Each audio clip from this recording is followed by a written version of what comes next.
Friends, this is Rakesh Bagdawat. Restart with Rakesh में आप लोगों का स्वागत करता हूं। जैसा कि पिछले लेक्चर्स में हम लोगों ने स्वर के बारे में पढ़ा, ओके। स्वर के बारे में हमने काफ़ी डिटेल में पढ़ा, उसी को हम थोड़ा कंटिन्यू करेंगे, ठीक है।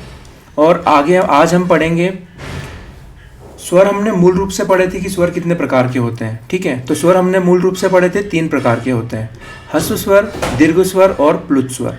आज हम पढ़ेंगे स्वर पंडित कामता प्रसाद के अनुसार कितने प्रकार के होते हैं, ठीक है। तो हम पढ़ेंगे आज स्वर पंडित कामता प्रसाद के अनुसार कितने होते हैं। तो पढ़ेंगे हम स्वर पंडित कामता प्रसाद के अनुसार कितने होते हैं, ठीक है। तो स्वर पंडित कामता प्रसाद के अनुसार स्वरों की संख्या होती है 2, ठीक है। और एग्जाम में सीधे सीधे पूछा जाता है कि स्वरों की मूल रूप से संख्या कितनी प्रकार की होती है? 3 प्रकार की होती है। कौन कौन सी? स्वर, ह्रस्व स्वर, दीर्घ स्वर और प्लुत स्वर, ओके। और पूछा जाता है कि पंडित कामता प्रसाद के अनुसार स्वरों की संख्या कितनी होती है। ये पॉइंट करके पूछा जाता है कि स्वरों की संख्या पंडित कामता प्रसाद के अनुसार कितने प्रकार की होती है? 2 प्रकार के होते हैं, ठीक है। यहाँ 2 प्रकार के। तो 2 कौन कौन से होते हैं? एक होता है अपना दीर्घ स्वर, ठीक है। एक होता है अपना संधि स्वर,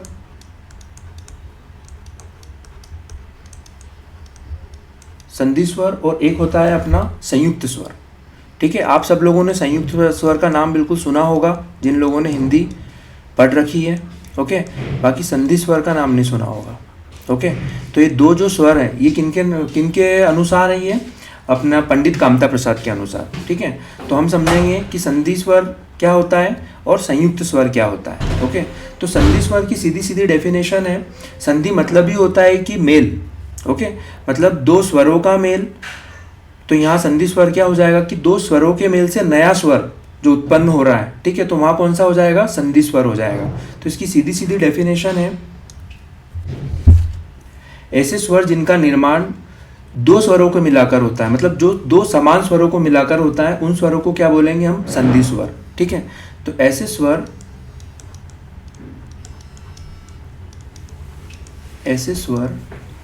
जिनका निर्माण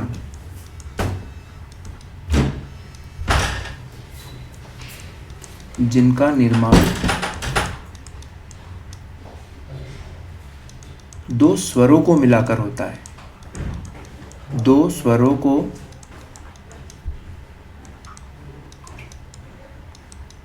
मिलाकर होता है, ठीक है। मतलब ये मैं ये कहना चाह रहा हूं कि ऐसा स्वर मतलब 2 स्वरों को मिलाकर, जैसे वो स्वर कौन से हो सकते हैं? अ हो सकता है, ठीक है, जिससे मिलकर क्या बनेगा? आ, ओके।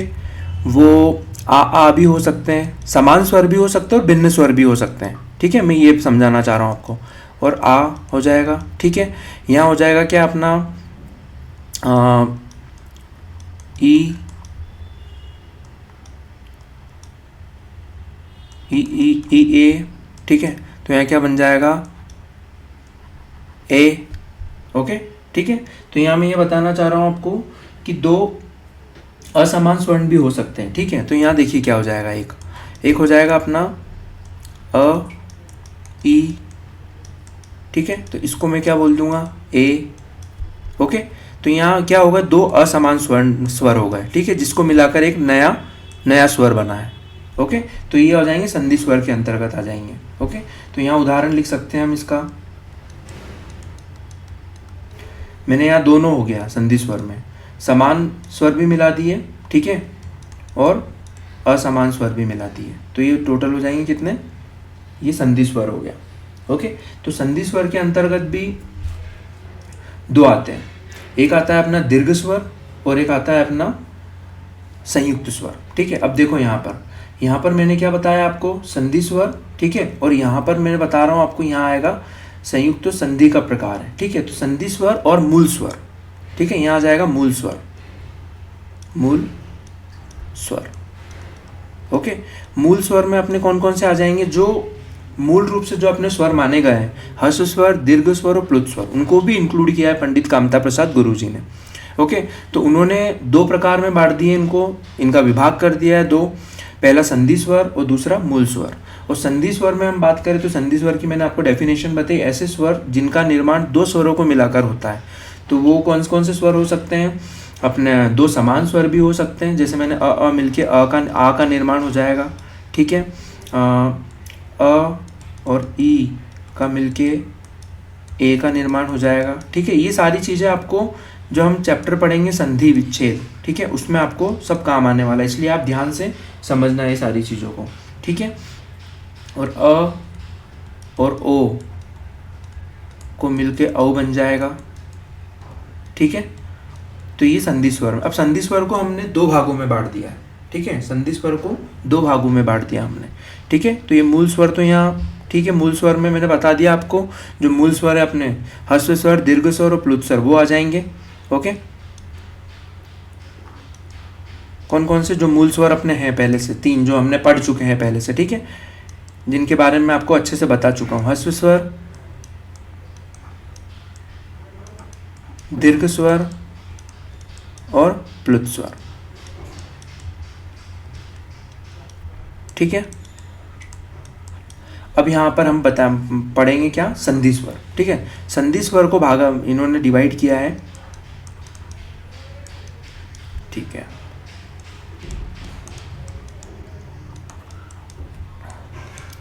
संधि स्वर की डेफिनेशन बताई मैंने, ठीक है। संधि स्वर को इन्होंने दो भागों में विभाजित किया है।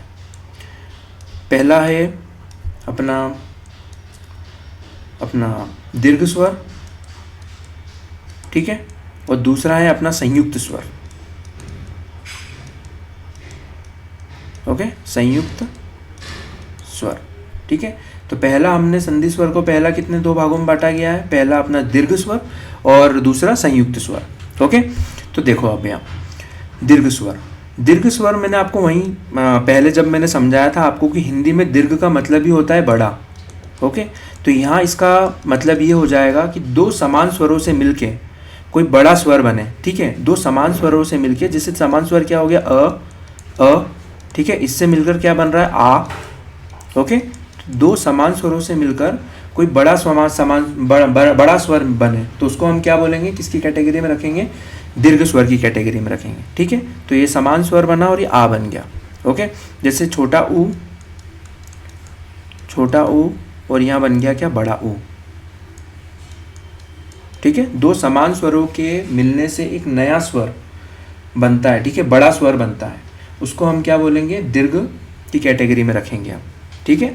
जैसे कि हमने वहाँ पर क्या डेफिनेशन बताई थी मैंने आपको कि ह्रस्व स्वर से, जिनके उच्चारण में ह्रस्व स्वर से 2 गुना समय लगता है, ठीक है, जिनका उच्चारण करने में ह्रस्व स्वर के कंपैरिजन में 2 गुना समय लगता है, तो उसको हम दीर्घ स्वर बोलते हैं, ठीक है।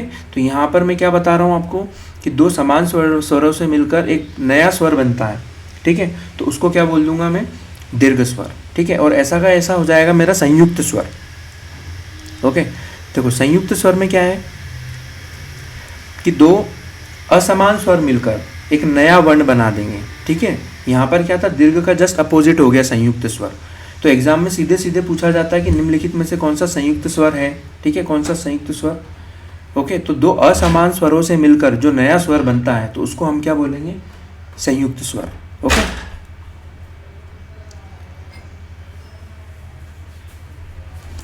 ठीक है, तो दो असमान अस्वर, असमान कौन कौन से हो जाएंगे, अ धन ई, ठीक है, तो कौन सा हो जाएगा, ए, ओके,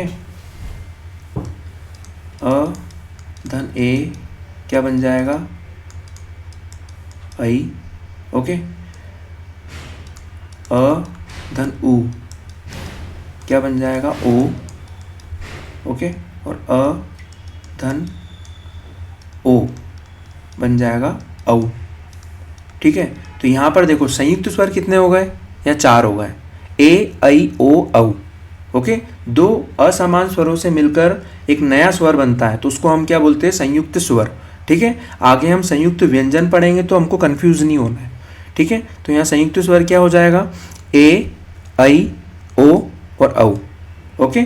और दीर्घ स्वर यहाँ पर कौन कौन से हो गए, बड़ा आ, बड़ा ऊ, ठीक है, छोटी ई प्लस छोटी ई इक्वल्स टू क्या हो जाएगा, बड़ी ई, ठीक है, आ ई उ ऊ। ओके, तो ये अपने कौन से हो जाएंगे, दीर्घ स्वर हो जाएंगे। ओके, और ये अपने हो जाएंगे संयुक्त स्वर हो जाएंगे। ठीक है, तो ये आपको काम कहाँ पे आने वाला है, जब हम नेक्स्ट चैप्टर में संधि विच्छेद पढ़ेंगे। ठीक है, तो वहाँ पर ये सारे के सारी चीज़ें आपको काम आने वाली है, इसलिए यहाँ पर ये सारी चीज़ें आप काफ़ी अच्छे से समझिए। ओके, और आगे बढ़ते हैं अपन, राइट। ठीक है, हमने अभी क्या पढ़ा, स्वर के प्रकार पढ़े, वो भी पंडित कामता प्रसाद के अनुसार, जो कि 2 प्रकार के हैं। ठीक है, संधि और मूल स्वर। मूल स्वर कौन से, जो हम पहले से मूल स्वर पढ़ते आ रहे हैं, ह्रस्व स्वर, दीर्घ स्वर, प्लुत स्वर, उनको भी इन्होंने सम्मिलित या फिर इंक्लूड कर लिया है। संधि स्वर के बारे में पढ़ेंगे हम, तो संधि मतलब होता है मेल। तो यहाँ पर 2 समान स्वरों के मेल से जो नया वर्ण बनेगा, नया स्वर बनेगा, उसको हम संधि स्वर के अंतर्गत रखेंगे। ठीक है, जैसे मैंने यहाँ बताया आपको, समान स्वर हो गया अ, ठीक है, और संधि स्वर में समान स्वर और असमान स्वर दोनों आ जाएंगे। ओके, तो यहाँ संधि स्वर के भी 2 प्रकार हैं, कौन कौन से हैं, दीर्घ स्वर और संयुक्त स्वर। दीर्घ स्वर में क्या हो गया, 2 समान स्वरों से मिलकर जो नया बड़ा स्वर्ण बनेगा, नया बड़ा स्वर बनेगा, उसको हम दीर्घ स्वर के अंतर्गत रखेंगे। ओके, और संयुक्त स्वर की बात करें हम, तो 2 असमान स्वरों को मिला के जो नया स्वर बनेगा, उसको हम संयुक्त स्वर के अंतर्गत रखेंगे। तो संयुक्त स्वर कितने हो गए, 4 हो गए। ओके, कौन कौन से हो गए, अ और छोटी ई से मिलकर ए बना, राइट, अ और ए से मिलके आई बना। ओके, अ और ऊ से बन के ओ बना, और अ और ओ से बन के औ बना। ओके, तो ये हो गए अपने 4 संयुक्त स्वर। ठीक है, एग्जाम में सीधे सीधे पूछा जाता है कि निम्नलिखित में से संयुक्त स्वर कौन सा है। ओके, तो आपको बोल देगा आ, उ, ई और ए दे देगा ऑप्शन, तो यहाँ पे क्या आंसर हो जाएगा आपका ए। ओके, तो एग्जाम में इस प्रकार के क्वेश्चंस भी पूछे जाते हैं। ठीक है, आगे चलते हैं हम लोग। ठीक है,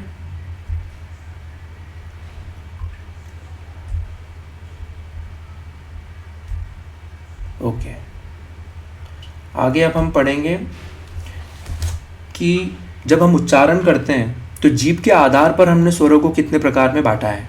ठीक है, तो अब हम देखेंगे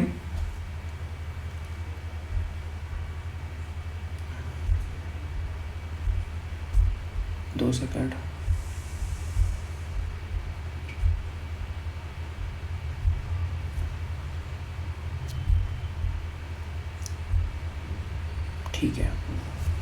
ठीक है, तो अब हमने क्या है कि जीभ के आधार पर, ठीक है, जब हम उच्चारण करेंगे तो जीभ हमारी कैसी क्या रिएक्ट कर रही है। ठीक है, तो उसके आधार पर हमने बांटा है किसको, स्वर को।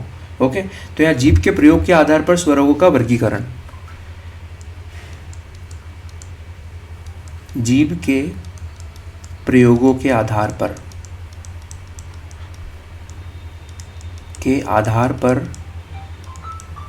स्वरों का वर्गीकरण, स्वरों का वर्गीकरण। ठीक है, तो ये कितने प्रकार में बांटे हैं भैया, 2। ठीक है, 3 भागों में, 3 भागों में बांटे इसको। ठीक है, तो आपको ये ध्यान रखना है कितने भागों में बांटा है इसको, 3 भागों में। ठीक है, जीभ के प्रयोग के आधार पर स्वरों का वर्गीकरण।